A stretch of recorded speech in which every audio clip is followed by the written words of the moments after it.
It was the year 1712. The Grand Dutch East Indiaman, the Zuytdorp, sliced through the tranquil waters of the Indian Ocean. Its sails full and its hull laden with a fortune in silver coins.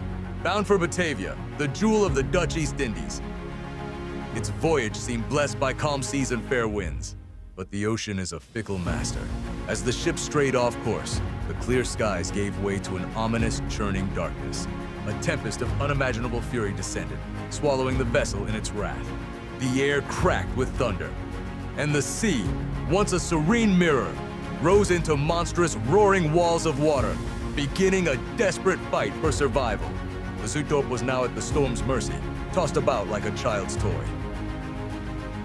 The crew fought with desperate courage, but the ship was driven relentlessly towards a terrifying, unbroken line of jagged cliffs along the coast of what would one day be called Western Australia.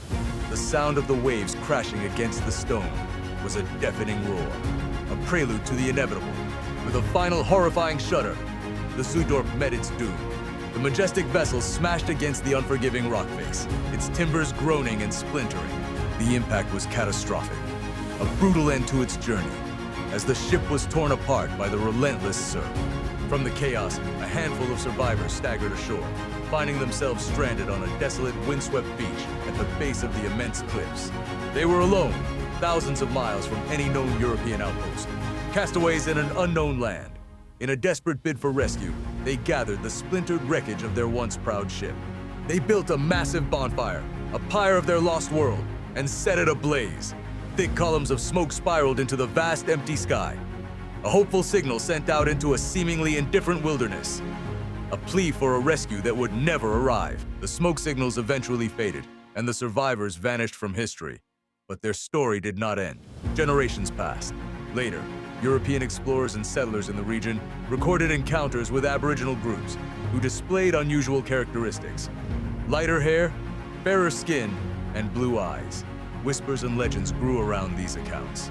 Then, in the 20th century, the whispers found substance. Archaeologists, exploring the land above the cliffs, began to unearth clues.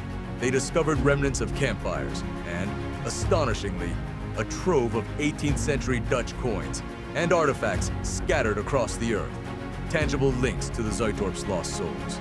Today, the final resting place of the Zuytdorp lies in the churning waters at the base of the cliffs that bear its name.